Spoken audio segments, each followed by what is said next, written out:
Some of the most common tools you'll be using every day as a carpenter are going to be your hand tools. They're going to be tools you're going to be wearing on your belt at all times. They will serve so many different purposes, and you can't get away without the trade without having yourself some good hand tools. Alright, so in this video I've got my tools basically sectioned off in the middle of this table. These tools on this side I'm going to start with first, and these are the tools that I wear on my nail belt 24/7. I've got these tools every day, any day of the week on me.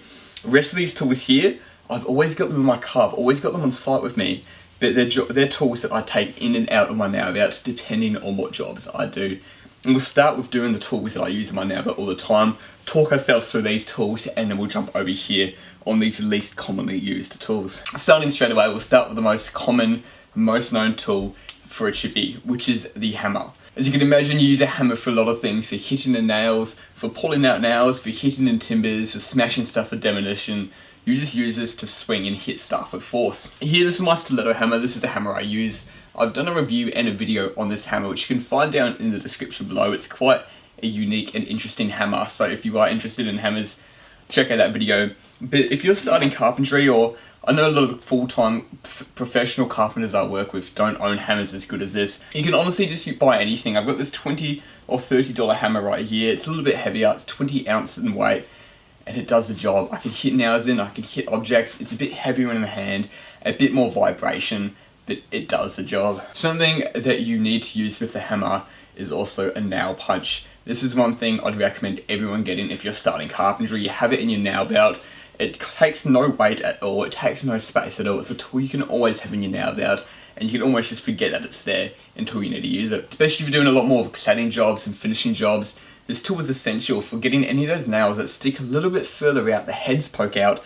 You can use it just to hit them in a little bit further without hitting your hammer on your work, damaging and denting your work. Another tool that we use with our hammer most of the time is our chisel. So this is a chisel I have on my nail belt at all times. It's got a very rougher, not sharp edge on it. I do try to sharpen these as much as I can to keep them sharp, but I use this chisel more for just breaking away stuff in demo.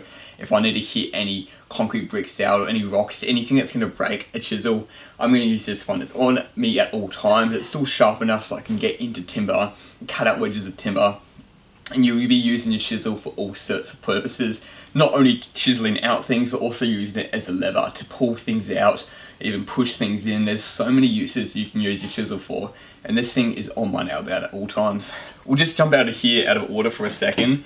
I've got myself another chisel over here, and this chisel is a nice sharp pointed chisel, which I use when I'm doing more of a finished neat work. If I need to check out little plates for striker plates in the door, I need to use a nice sharp chisel. The reason I don't have this on me at all times is because when you're working, especially if you might be doing some more framer work or rougher work, without thinking about it a lot of the time, I'm just going to reach to my nail belt, pull out a chisel and start whacking it, start using it, trying to get stuff done quickly. And if I had this in my nail belt, odds are I'm going to pull it out, use it and break that sharp pointy edge. Got myself an assortment of pencils, pens, highlighters, markers, and I have all of these on my nail belt at the one time.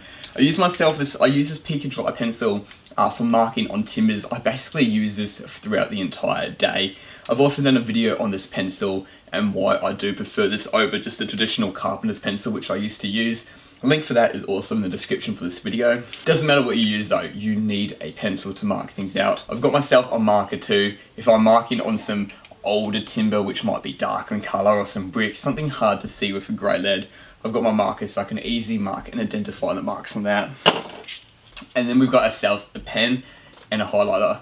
I use these only on paper when I'm looking at site plans. I need to write notes down or highlight important bits of information so I can easily see it. A tool you're going to need, particularly if you're using a carpenter's pencil, but a tool you're going to need in general, which will be a life-saving tool you need to have on you, is a Stanley knife. Get a Stanley knife for less than $10. And you get one of these refill packs. There's heaps of these sharp blades in it, which cost next to nothing. You can get heaps of them for such a low price and keep chopping them into your Stanley knife. I left my knife on the worksite at the moment, so I don't have it here to show you guys, but any brand, any cheap, this little Stanley knife, and you can use that, have it in your nail belt at all times. I'll have that with these tools on me at all times. You're going to be using it to cut straps apart packaging. You're going to be cutting paper when you're installing it onto a worksite. There's so many different things you'll be using your knife for, and that's something that you need on you at all times. Also, you're going to have a tape measure. Obviously, you're going to need a tape measure to make your measurements, mark your measurements. I've got myself a Stanley Fat Max, which I think is the best tapes out there. I've used a few different brands. I always go back to the Stanley Fat Max tapes. This is a 5 meter tape, and I've been using a 5 meter tape lately. There's a few times where you do need a larger, longer measurement where a 5 meter tape is going to be a pain in the ass. But if I'm doing framing and working in bigger rooms, I'll swap this out with an 8 meter tape. But I do prefer just having this. It's easy just to grab out of my nail belt, use in my hand, throw around. And yeah, if I do know I'm going to be using it, working on a job with a bigger area, bigger space, before I even start the day, I'm just going to retire this in my car for the day and grab out a bigger 8 meter tape. Also got ourselves a combination square. And this thing is so useful to have. I do prefer speed squares in terms of accuracy with a square, because these can get knocked around on scaffold or on the work site and you come out of square quite easily. If you are worried that it's out of square, all you have to do is square line with it one way, flip it around, and if that line doesn't match up, it is out of square. Don't use it, get rid of it. Why this thing is so useful though, is that you've got a good 300mm on your actual square. You can use this as a ruler to get nice accurate markings. You can also move this up and down. So if you want to just rule and scribe a line at a certain measurement, you get it spot on that measurement, and you can just run your pencil along there and get that line. Also can use the back feature here to get a nice 45mm squared line. And something else it comes with is a little level here to check if your work is level. I don't think I've ever used that in my life. I'd recommend not using it. It's so easy to knock these levels around, or these squares around. You're not treating it with the same care that you do with your normal levels, and it's so easy for this to be out of calibre. And since it is such a small surface, you are leveling off as well. There's so much room for error. If you're maybe doing a tiny little project and you want to get a rough estimate, go for it. But for any exact measurements, especially when we're talking about bigger builds like houses, I'll pretend that's not even there, never even look at it. Last thing that I've got on my nail belt at all times is a chalk line. And it is essentially just a line, a string line, covered in chalk. What you use this for is if you just want to get a straight line on a large bit of timber, all you do is run this chalk line over whatever you're about to cut or whatever you want to mark, pull it up and flick it, and it leaves a chalk line there. You can use that for obviously marking something to cut. You can do it for a straight line for your noggins to go in. Use it for weatherboards to see where the weatherboard's going. There's so many functions for this in so many different types of jobs that it's always just in my nail belt. Tucks right down in the bottom, and if I need it, it's there ready to go. So those tools are the tools I have on me at all times. We're gonna jump over here on the other tools that I always use as hand tools, but I don't keep them on me. As you can see, obviously, if all of this is on my nail belt at one time, it's gonna be a heavy nail belt. I'm gonna have too many tools. I do want it to be light so I can move around easily and not have a heavy weight dragging on me all day. First thing here, we've got ourselves a bevel. So you can imagine you're not gonna be using a bevel all day, so I don't want it on me. If you don't know what a bevel is, it is basically just like a ruler, like a square, but you can rotate this around in any angle you want. It's perfect for just getting the angles. You can mark out the angles, lock it in place, and transfer angles over to what you're cutting. What I like about this one in particular, it has a little computer on it too, so I can calibrate it on 0, move it to the angle, and then it tells me what the angle is, so I can go over to my drop saw, move that onto the same angle without marking my product I'm about to cut. Next I got myself a pair of pincers, and I normally only use these in the lock up and fix stage. These are good if you have a nail that you want to take out, and maybe you shot 2 nails at once, you've got a nail ahead of a nail, for whatever reason you want to take it out. You can easily just grab onto the head of the nail that way, and it's got a nice flat smooth surface that you can just roll it over and pull out a nail without ruining your work. It's so much easier to grab a tiny little bit of a nail there and rip it out carefully than using the claw on the back of your hammer. And for your hammer as well, you're not going to get as much of a leverage pulling it around. A similar looking tool here, we've got ourselves tin snips, and this is for cutting tin. I have these on my nail belt whenever I'm framing. We've got so many different straps and cross braces to cut that they're always on me ready to go while doing framing. But they're on this side of the table though, because obviously if I'm doing any work other than framing, I'm not likely to have these on me. Got ourselves a shifter, for obvious reasons. If you're working with nuts and bolts, you're going to want to use a shifter to tighten it. I do normally use an impact wrench to get it nice and tight, but sometimes you just have that shifter on you if you want to loosen something, or if you're doing a one-off nut. Got myself a ruler, and this is quite similar in most of the purposes of our square.